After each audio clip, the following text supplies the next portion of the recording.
welcome back. Welcome back to another live edition of Legend from the Past and the Future Show.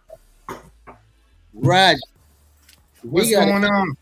We got to keep Deneen awake tonight, man. What you think? What happened? Huh? I told her last time, leave that cognac alone. It'll come up on you. Especially that expensive cognac, that cheap stuff take a while, but that top line be on you, boy. One sip. I'm telling you. Well, look, how's everybody doing? How you doing, Deneen? I'm doing great. I'm happy to be here. You excited? Yes. I mean, Mr. Baker, right? Mr. Baker, yes. Yeah. I mean, I'm interested. I mean, he's so relevant for right now. All the things that are going on. We need people like him. Yes, I'm telling you. Yeah, he did. He's a fighter. Huh? What'd you say? I'm sorry. He's a fighter. Yeah. How you doing, Raj? I'm doing good. I mean, now we got the extra duty to keep Deneen awake. You know, I don't know how we're gonna do that. You know, see, that's when I could tell when they rookies with the cognac. You got to sip it. You know what I mean? Let me show you what I'm talking about. See, Amon, I was just talking about that earlier today. Wasn't I just talking about that earlier today? Ever. Huh? The brothers and their dark liquor. Yeah, I'm telling you. I don't know nothing about it. I don't, be honest with you. I don't drink anymore. I ain't had a drink in. Damn. When last time I had a drink? How long? I don't know. I think did I sip something at your house that one time on? And I'll say no. Yeah, you did. Oh, okay. What was that? That was a few months ago. I think it was the peanut butter. Yeah, that was a while ago. What's peanut butter? Yeah, I don't. My liquor basket is full. What's peanut butter? It's a peanut butter. It's dark liquor. It's brothers in their dark liquor. Deneen already talked about that. So yeah. Oh gosh, yeah. Yeah, it's a peanut butter. It's called Screwball. It's a peanut butter whiskey. It's actually pretty good. Yeah, it is. Yeah, but I got it over there in my liquor basket. I got a little liquor basket. That's when my nephews come up, and we be looking at games and stuff. And they always go for the expensive stuff. That's right. Take care of the fam. Okay, I have a drink and then go get some cognac. And so if I didn't have cognac, what would you get? I would have got the cheap stuff. Then what you go for the cognac for then? Well, look, Tim, we have an exciting guest tonight. He's a legend. He went to Maryland State. When Maryland Eastern Shore was Maryland State, that's how far back he goes, and it's a pleasure and an honor to have him on our show tonight. So you guys ready for him?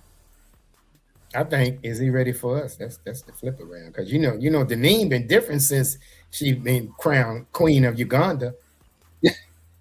That's right.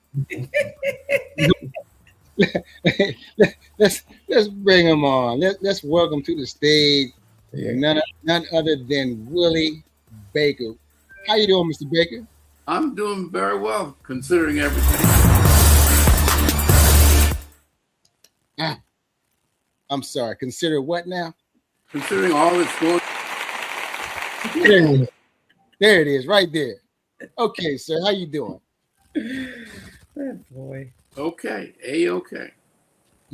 Welcome to the show. And it's an honor and a pleasure to have you on the show tonight, sir.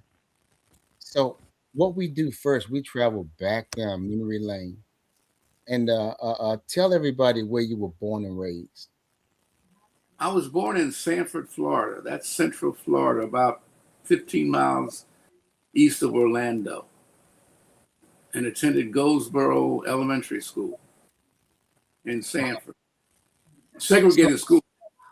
It was segregated? Oh, very sorry. Absolutely. Okay. We had the old books that the white schools were throwing out. They sent them over to us. Pages torn out, raggedy books. But that's what we worked with. I was fortunate.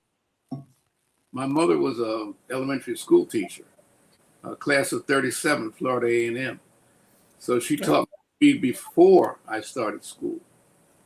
And we had 3 classes in one room. And the teacher would have me read to 1 to 2 of the classes while she worked with the other one. So yeah, it was a very segregated place. Wow. Yeah. Wow. Well, what are some of the things you used to do? Were you athletic? Did you play any sports while growing up or in school? I started track when I was in the 5th grade, high jumping. And then when I was in the 9th grade, I switched to pole vaulting.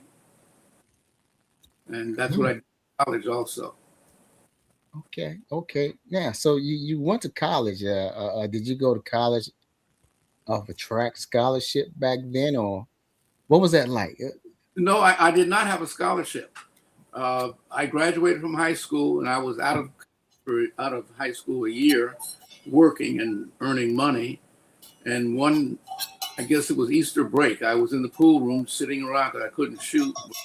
So I didn't bother with that. I was just sitting there doing nothing. And one of my high school mates came in, Al Seabrooks, and said, "You ought to go to college." And then another friend of mine came in, Richard Davis, they were both at Maryland State. Mm-hmm. Richard said, "I'm going to talk to the track coach because we don't have a pole vault. We'll see if we can get you in." And they got me in, not a scholarship, but they got me into the school. That's how I got there. Wow. Wow. And so you did run track in college? Yes. Oh, yeah. Okay. What was your major while you were there? Social science major, English minor. English because it was easy to do, but for science, so it fit in perfectly. I would rather have been a math minor though, but that required a lot of classes that I had not taken yet. Understood. Well, we're going to begin the process. I'm going to pass it over to Deneen and everybody that's out there on YouTube. Subscribe to the show. Deneen, on you. Subscribe and share. Right. All right. So, Mr. Baker, so happy for you to be here tonight. I mean, I had a little chat with you backstage, learn a few things about you. But one of the things that grabbed me about you was your activism. And I know that started with you working, right? When you were working as, let me write this down. Tell us where you were working. I worked from my sophomore year in high school until I finished college. I worked at the P.J. Ritter Company, and we made tomato ketchup there. And that's what started it. So you kind of emerged as a leader there because of what? Because of the way they treated people, or? No, I think emerge as a leader. That's an interesting way to say it. Activism, I guess, started when I was very young. I grew up on Gilbert Avenue in Bridgeton, New Jersey. And at the time I grew up there, we did not have streets that were paved. Mm-hmm. We didn't have running water, and we did not have electricity on our street. And my father and a number of other men, I don't know why there were no women there, they marched down to City Hall demanding that we get running water and sewer on our street. And my father took me with him. So I started marching when I was, I don't know, it's probably 10 or 11, I think. It's a long time ago. But I think it was about 10 or 11. So that was my first demonstrations. Oh, that's good. You know what? That's so good. Me and Amar was talking about, we were talking about like things that are hereditary, things that you get from your parents or whatever. But if you hang around them long enough, no matter how they try it, you're going to end up with some of the things that they have. And that was one of the things that you had. I can relate to that because my dad was very active. I used to be on the mall in DC, whenever they had any kind of marches or anything like that. So, yeah. So you, at an early age, you found out that there was going to be injustices and that somebody needed to stand up for it, right? Somebody had to do something. You couldn't just let it go the way it was. Right. And then at work, I know it said something about how you were the executive vice president. Executive vice president of the Coalition of Black Trade Unionists. Oh, okay. Tell us about that. That's an organization of Black trade unionists, although we don't discriminate, anyone can join. Founded in 1972. I was at that very first convention. And what we try and do is teach leadership skills. We have a convention each year starting on a Tuesday and ending on a Monday, so it goes for a week. And we lay out what we think are the issues that are important to the Black community and to Black labor and labor in general. We have resolutions that are put out. We have debates on the floor for resolutions. We then formulate those, whatever they are, and we vote on them. And if we do it, then we send them out and the local chapters carry them out as best they can. And every 2 years, now every 4 years, we have election for officers. And I was fortunate enough to be elected executive vice president. William Bill Lucy was the president at that time. Now, are you still active in that organization? I'm executive vice president emeritus, and Right. I run the resolutions committee. What do you guys have? What are some of the latest resolutions? Do you have anything on the table right now that you'd like to share? Oh, the biggest one is voter registration. Lanes have to vote. There's no other way. Well, there may be other ways, but one of the most effective ways to make change is who you elect, because politics determines your birth certificate when you're born and your death certificate when you die, and all the things in between are decided by politics. I think it was Fauntleroy who was fond of saying, politics determines who gets how much of what, when, and where. Yeah, I think that that's one of the things that we have to continue to push when we start talking about voting and voter registration is how important the local government is to the community, that the local government is what's controlling, what's happening in your community, your street lights, all those different things that happen in the local government, because for a long time, people didn't really know that. And so people would not even think about voting at the local elections. They would just go out and do the whole president thing. And although this president seemingly has, ultimate power, the way that our system is set up, the president does not have that kind of power. The local government does. So yeah, it's real important for us to push the fact how important local elections are. Absolutely. So that's good. That's where the stop sign comes in near the school that keeps kids from being hit by trucks and cars. That's local stuff. Yeah, that's water. That's local stuff. Sewer works that we didn't have on Gilbert Avenue when I was growing up. The paved roads, right? Yeah. See, I think people have to hear that, because it resonates with them. It's like, oh, you have a stake in this. This stuff affects you personally. And I think people need to hear that more often when we're talking about voting, because we'll be talking about voting even more. We need to be pushing the vote.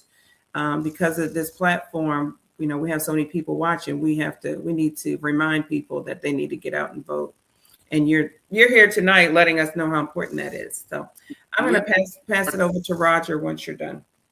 Yeah, to save our democracy, we must vote. Yeah, thank you. Go ahead, Roger. Thank you very much, Queen of Uganda. It's an honor to have you here, Mr. Baker. Now, your bio was very good reading. There's a plethora of things in there. But I noticed something keep popping up all the time. Talk to us about the UFCW. The UFCW is the United Food and Commercial Workers International Union. That's a merger of the Meat Cutters Union, Amalgamated Meat Cutters and Butcher Workmen of North America, very long name. But it was basically meat cutters. And the Retail Clerks was a union that represented mostly people in the retail food industry. And they merged in 1979. I was fortunate enough to be at that merger convention as an officer of my local union. And then 5 years later, I was asked to come to Washington to become an international vice president for that union. That's amazing. Now, I saw that your local was 56, right? Local 56. Yeah, and then what was it? 1989 came around as a huge year for you. Promotion, big giant promotion. Also, you had a lot of states under you, right? What were some of the states that were under you during your time in that position? Well, when I was public affairs director, which is politics and legislation, I had a legislative director and a political director that reported to me. We did national things. Then when I was a regional director, I first started as a regional director in 97 in Atlanta, Georgia.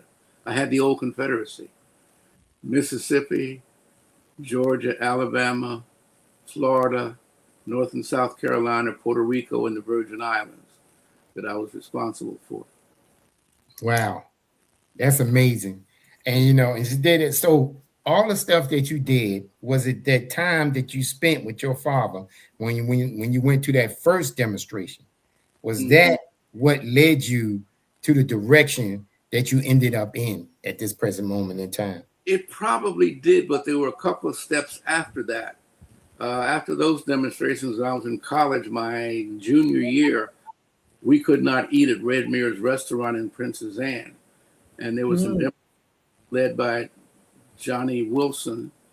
And we couldn't get in, so we sat in the street and got arrested. That was my first arrest. And I must say, my father never complained one time about me being arrested. He never said, Junior, I didn't send you down there to get in no jail. Didn't say any of that. He just said, oh, okay, and went on. Wow, that's amazing. My first arrest had nothing to do with that. It was all you. Well, it was a few of us. I was downtown. I was stationed at Fort Bragg, downtown Fayetteville, North Carolina, and went to a place called the Flaming Mug. I went in there to get one of my soldiers, and of course, my skin tone wasn't the tonage that they allowed in there. And being a soldier with other soldiers, it ultimately ended up in a physical confrontation. And our first sergeant came down and he said, "Did y'all win?" Yes, first sergeant said, "All right, let's go." You know, but things was a lot different back then. With that being said, we're gonna get off the jail time and go talk to Army. Right. So Mr. Baker, I noticed where in 1991, you were on a democracy tour to South Africa, and you actually met Desmond Tutu and Nelson Mandela. How was your experience? I thought it was a good experience because they laid out, well, first of all, CBTU had supported South Africa. We didn't have any guns to send, but we sent Gestetner machines. These are machines that are used to print flyers. So they could print flyers and hand out in South Africa. A large number of the Africans in South Africa did not read or write. But if you have a flyer with some pictures on it and the emblem of the African National Congress, the ANC, they understood what that was. So we did that, and we had them come to our conventions, some of the people from South Africa. I came to DC in 1985. Thanksgiving 1984, 5 people were arrested at the South African Embassy. They refused to leave, and they were all arrested. That following year, I got to DC, and we did demonstrations at the South African Embassy 5 days a week for 1 full year. Wow. You could not hear at the South African Embassy until you go to Walter Fauntleroy's church, and there were classes there, about 2 to 4 hours, depending on how many people, that talked about South Africa, explained to you what South Africa was, what apartheid was, how apartheid affected the population. I think it was something like 89% of the population was black. Whites were less than 10 if they ran everything. So after you learned about that, then you were allowed to be arrested. And we did that for 1 full year. Wow. Oh, wow. It's amazing. Yes. We have a problem with, abstaining for something for a day. In this day and age, we can't do nothing for a day as one unit.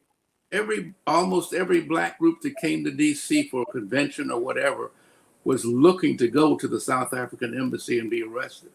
We had a lot of following. It wasn't hard to get volunteers. They were there and they wanted to go. Wow. By the way, that's one of the things that bothered me. The South African government was white. Mm. They murdered Africans. They took the land. They owned everything. And we had lots of people object to it. But the same thing happened in Nigeria. Mm. God held people to be arrested at the Nigerian embassy. Same problem. Only difference was Nigeria was black on black and South Africa was white on black. Shouldn't be. If it's right, it's right. If it's wrong, it's wrong. Doesn't matter who it is. It's right is right, wrong is wrong. Right. Nobody's Yes, free. I really appreciate this history lesson that you've given us tonight. So tell us a little bit about your Israel and Lebanon experience. The first one was 2 weeks in Israel. We visited the whole country, but the highlights were we met with Likud and we met with the political party that Menachem Begin ran at one time before he passed away, and that the present government is Likud. And we met with the Labor Party, and we talked about the problems in Israel and what they were doing about it. And the scary part was when we met with some Likud representatives, they told us that God had given them this land. It was theirs. When people believe that they talk to God, the rest of us talking to them doesn't mean anything. Absolutely. You can't talk to them then. It's over with. So I came to the conclusion that this is not going to get settled. As long as you believe that you're entitled by historical, biblical rights to something, no one is going to be able to work out a negotiated deal where everybody gets something and we end the killing. Not going to happen. Isn't that where we are right now? I mean, we're still in the same spot. We literally are in the same spot. I mean, that's exactly what's going on right now. That is why we are engaged right now, because of the same mentality. So what's your thought on that, sir?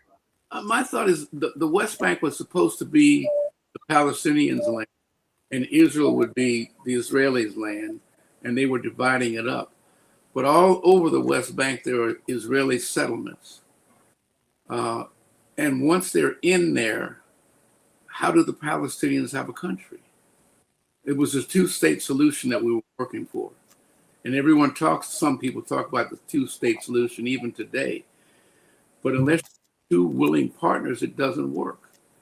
There are Palestinians who want to kill every Jew in the land, and there are Jews that want to kill every Palestinian in the land. And as long as those two entities control their side of the border, you can't get it settled. You got to have some peacemakers someplace. Otherwise, you just keep killing. Yes. So on that note, I'm going to pass it over to Deneen. Yeah, you had already talked about it, but I just wanted to go back to what you were talking about in the past and the injustices. We're still dealing with that right now. So when you talk about land grabs, intimidation, assassinations, it's the same thing that's happening today. I mean, it's heart-wrenching when you start thinking about how we had so many people fighting for freedom and fighting for all those things back then. But then we're here today and we still have a lot of the same issues. And I guess the question that I have is, what makes people like now? Nobody's fighting. Everybody's just going about their own business. What do you see the difference between, the people back then when you were out there and the people that you interact with now? Is it like a different temperament? What is it? I don't think it's a different temperament. And there are still people even today who are active. We had a demonstration here in DC, all the churches in DC on 16th Street. We picked the date. I didn't pick it, but I joined in with them, of course. 4:30 to 6:30. We're standing out on 16th Street, and we had our signs up in support of democracy. That was all the churches up and down 16th Street. There were lots of people out there, black and white. The church that my wife attends, Zion, was there. And 2 blocks from Zion is 19th Street Baptist Church. They were there. And there was a Mormon church across the street, and they were out there demonstrating with us. So there are people who are doing it. It may not get the ink that it got at those times. In fact, I sent a picture out. I was demonstrating there, and the picture said, "Here I am, 60 years after my first arrest in Princess Anne, still demonstrating." Well, we need you. We need you. We need people like you to pass the torch, to remind us of how important it is for us to have social responsibility. So we appreciate you still being in the streets, still pushing for equality and justice. Love that. So yeah, I guess the question is, you just said something. You said people are still out there, which we know, and of course the media and all those things, they don't want us to know. They don't want us to know that people are still out there. They want us to think that, you know, the fight is dead. But yeah, people are still out there. I mean, we need more people out there, but people are still in the trenches. So that's good to know. And you said about passing the torch. I'd love to pass the torch. Someone come take the torch, I'll give it to them. They don't have to take it from me. I will give it to them, because that's how we're going to win. I thought Texas was interesting last night because we had two people running for the Senate who are both very good, by the way. Very candidates, both of them. One is 38, and I think the other one is about 45 or 46. There are people out there who are trying to do things. So, yeah, it can be done. It absolutely can be done. But it starts with the vote, right? The vote is the big piece, because that one determines who makes the rules. In the House of Representatives, if you can get 218 votes, you can call today Thursday and make it official. You can get 218 votes. Okay, right. That's the key, getting enough control that you can make the rules. And then also, I mean, the census is important too, right? Because when they do the census, that determines, you know, how much power your area is going to have, right? Yes, it's about 750,000 people for each congressional district in round numbers. That goes up, of course, as the population increases. But that can be played with also. There's been some discussion by the President of the United States that he doesn't want the census to count everyone. Right. Yeah.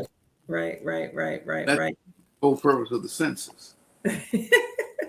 Well, yeah, I mean, that would take us back how many years? You don't want to count everybody. You got one vote, one man. And one vote.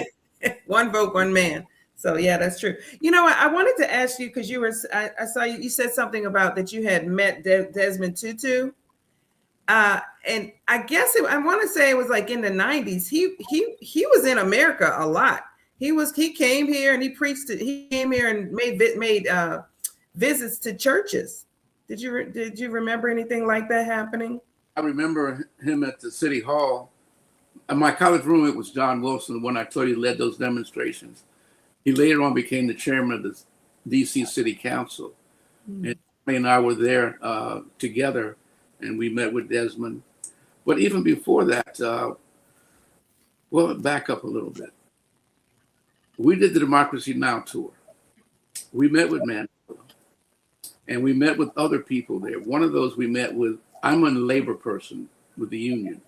The head of the mine workers union at that time was also very active in the anti-apartheid movement in South Africa. Cyril Ramaphosa. He is now the president of South Africa. One that we dealt with. Thabo Mbeki, who became the second president of South Africa. We had him here in the United States when we met with him, and we set up tours so he could travel the country and lay out what apartheid was and what it was doing. So I've had the fortune, luck to meet 3 of the 4 presidents of South Africa before they were president of South Africa. Wow, that's nice. Yeah, that gives you an inside view. I mean, even beyond what was happening over here. I mean, that's just that the apartheid is another level of what we have to deal with, right? That's another level. So that gives you, I can see how that would drive you to continue for justice. Okay. Well, apartheid didn't start in South Africa. 1947, the Nationalist Party sent representatives to the United States, to the southern part of the United States, to learn how segregation worked. And then they took that back to South Africa, and it became apartheid. We are Jennifers. We are the genesis of apartheid. We do it. You've got a text message. Wow, that's good information right there. I mean, I'm sure. I certainly had never heard that before, but I'm not surprised at all. Yeah, but also the Nazis in Germany, 1930 or 35, might have been 36. They sent representatives to Arkansas to learn how segregation was done against black folks. And Germany, and did it on the Jews. So we have spread a lot of bad stuff around the world. Yeah. I mean, once again, we're still in it. So go ahead, Roger. What you got? Nothing now. But anyway, in 92. Tell us about being the observer in Kenya during the elections. The multi-party elections in Kenya, yes. Right. That was just before Christmas, and we were there. We stayed in Nairobi, of course. I'm a jogger, by the way, so I go out jogging a lot, and I made the mistake of going out in Nairobi to jog. Did not understand, was it 6,000 feet above sea level? I was the first 15 minutes and couldn't figure out why. So I turned around and walked back to the hotel thinking maybe I was ill or something. But it was altitude. There's no oxygen up there. Well, very little oxygen at that level. And the car... Your lungs have to increase. Yeah. The same thing happened when you go to Fort Carson, Colorado. Okay, could be, yes. Mm-hmm. It is, but this one is pretty high. But the cars also traveled the British system, which means you're looking in the wrong direction for cars as you're jogging. So between that and altitude, it's a tough place to go running. I'd advise it to anyone. I ended up in Nakuru, in the southern part of Kenya, which is where the Rift Valley is. That's where the Leakey family found, they say, the oldest living humanoid, not living, skeleton, Lucy, at the beginning of the travel for man. That's the area that I was in. And we were up for 26 straight hours visiting polling sites. Yeah, we were tired. We were sleepy. But I guess adrenaline kept us going. And the thing that I noticed there that disturbed me the most was you go to a polling site and the vote is 366.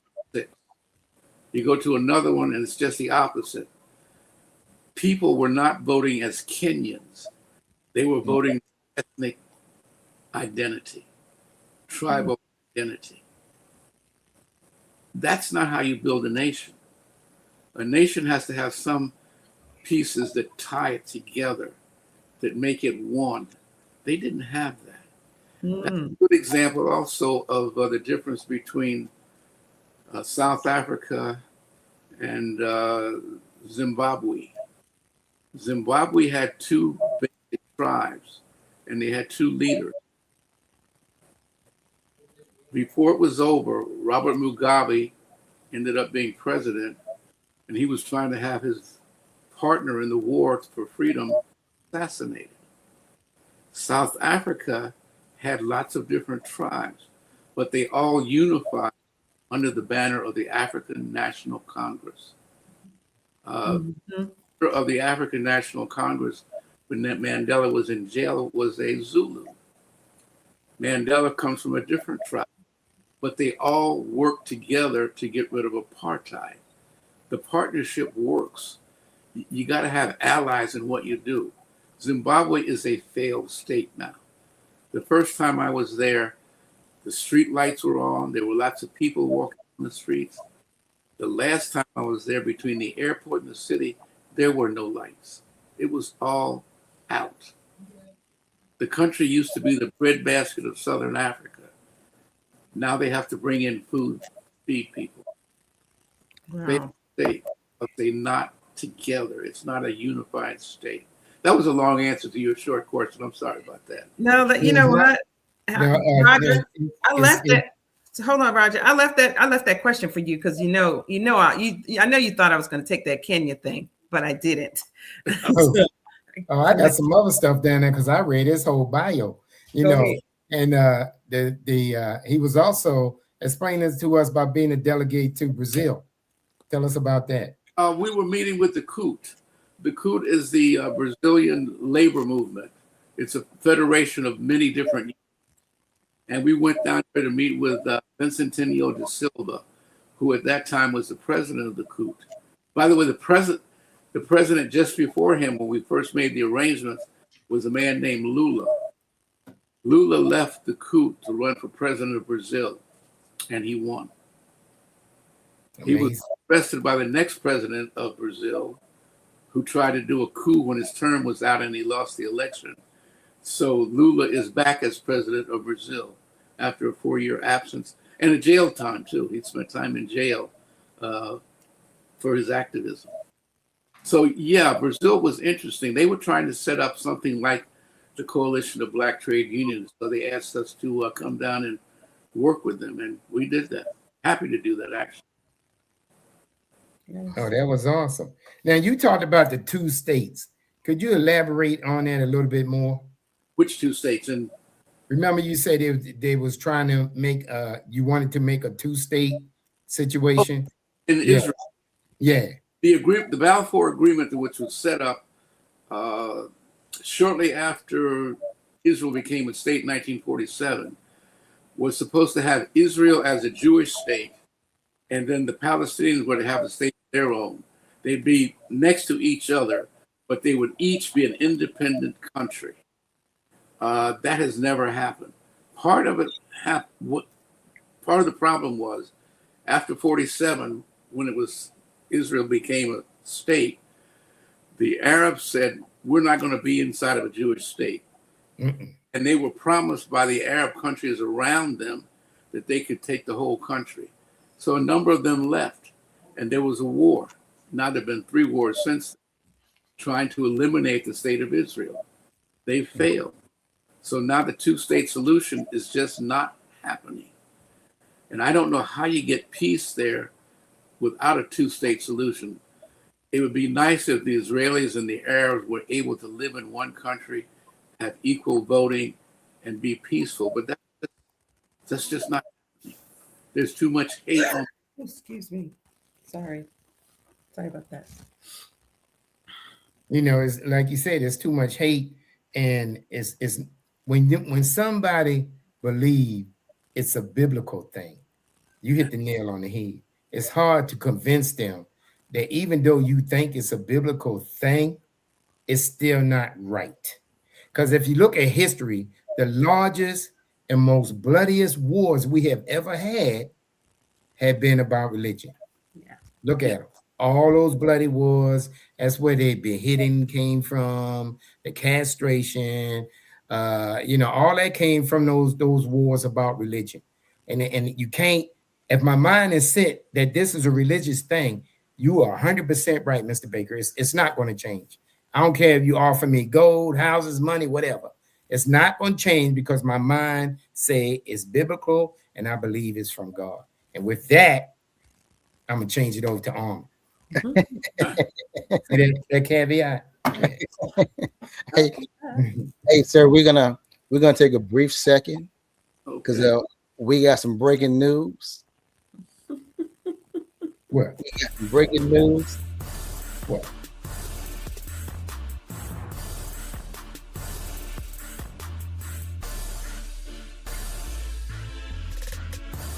On 21 March, Legends from the Past and Future Show will have the annual awards dinner. Our annual awards dinner. On that night, we're going to be awarding 4 legends with an award. We're also, for the first time, we will be giving out a Lifetime Legend Award to the family of Delorma D. Goodwin. On that night, we'll have catered meal. We'll have a DJ.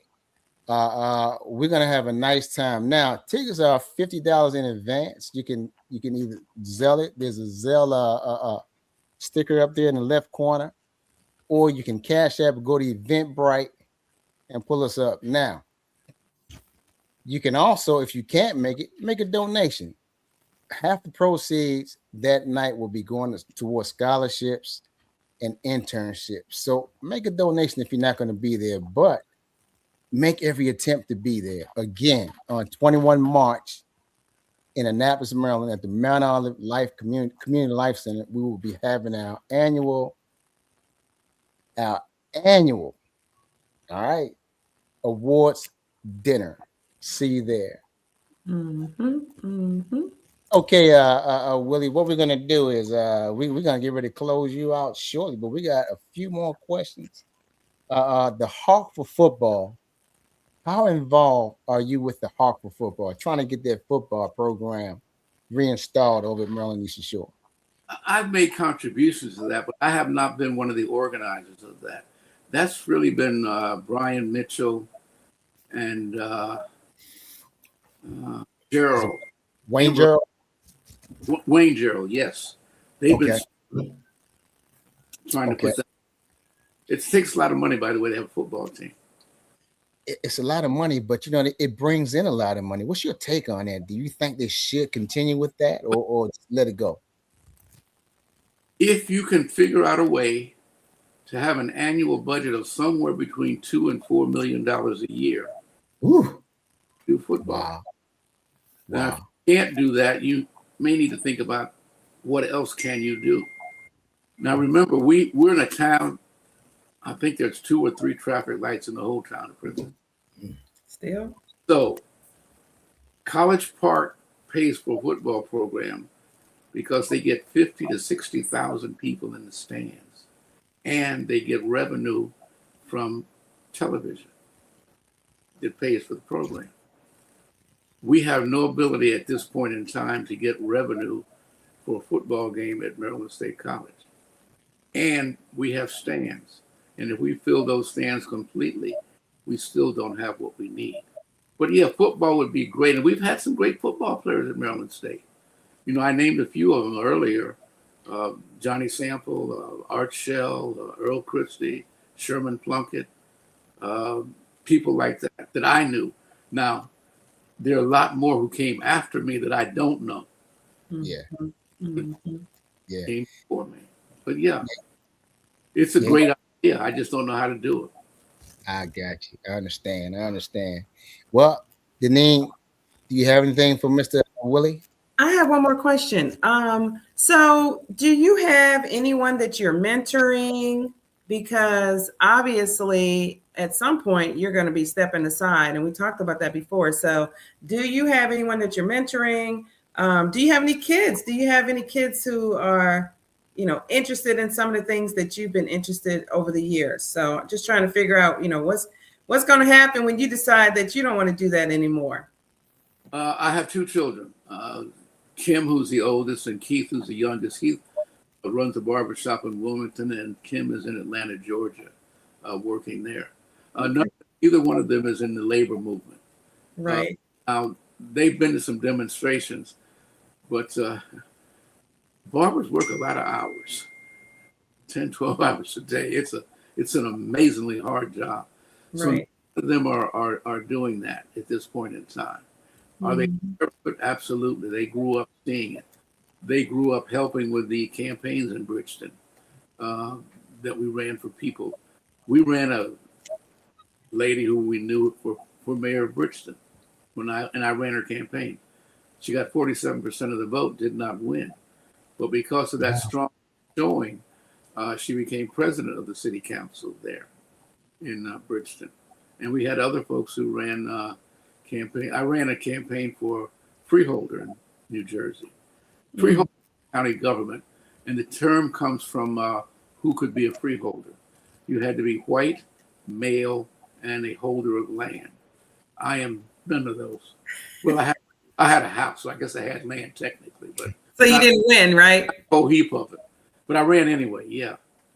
Yeah, got to start somewhere. Now, is there a person? Do you have a person that you believe would be good? You know, would be a good person to be, you know, be in the trenches. Do you have like somebody like that? You know, usually you're like, oh yeah, I got this person would be good. There are a number of people like that in CBTU. Our St. Louis chapter with Lou Moy, he does a great job there. Our New York chapter does a great job. DC does good work too. So yes, there are people around who Dominion Melvin, who runs the under 40 group for the CBTU. Fabulous job.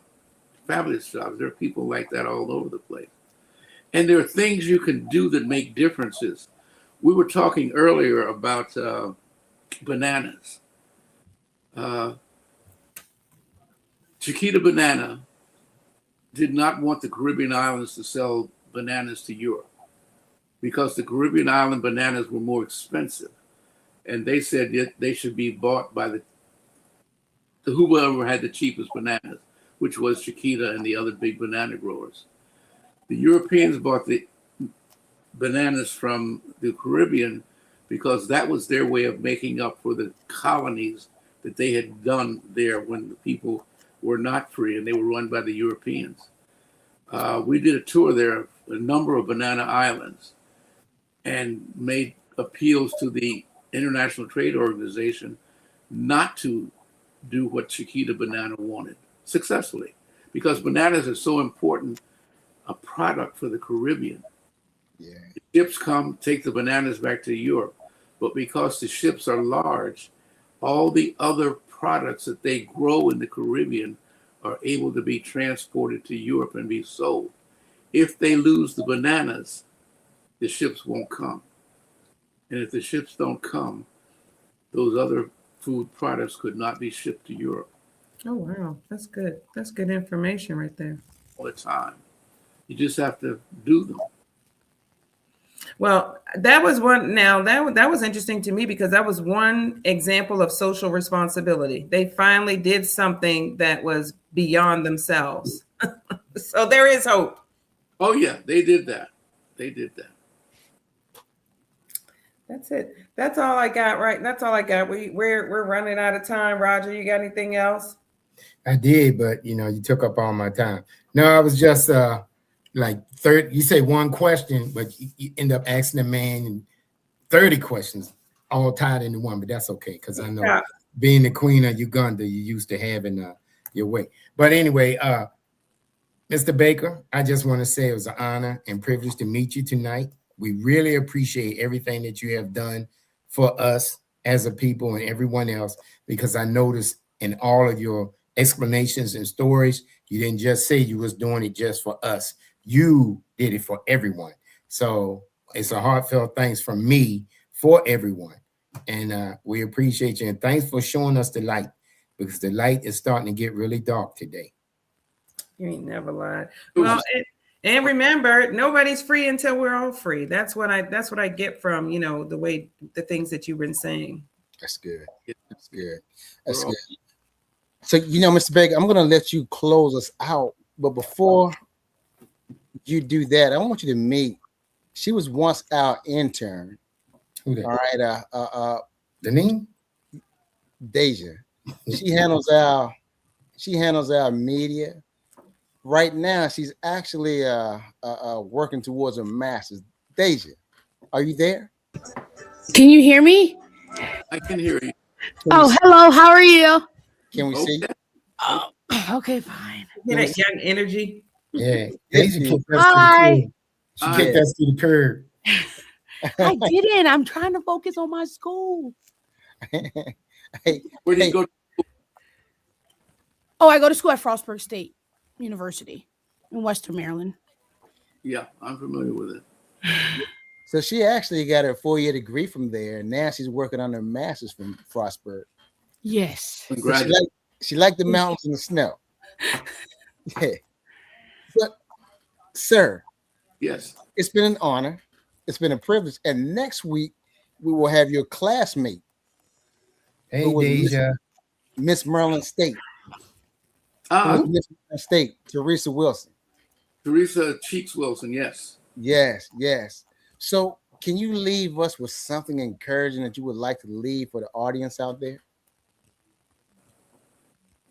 I think we have to realize that every little thing that we do to change the world makes a difference. We can't all run for president. We can't all run for Congress, but each of us can do something. If everybody does something, we will win in the end, because most of the Americans really do support where we are on the big issues. Sometimes other things get in the way. Racism gets in the way, sexism gets in the way, but ultimately, if we keep our eye on the prize and keep pushing the plow, we will get to the success that we need to get to. Well, thank you very much, sir. That was really, really good. Thank you very much. Glad to be here.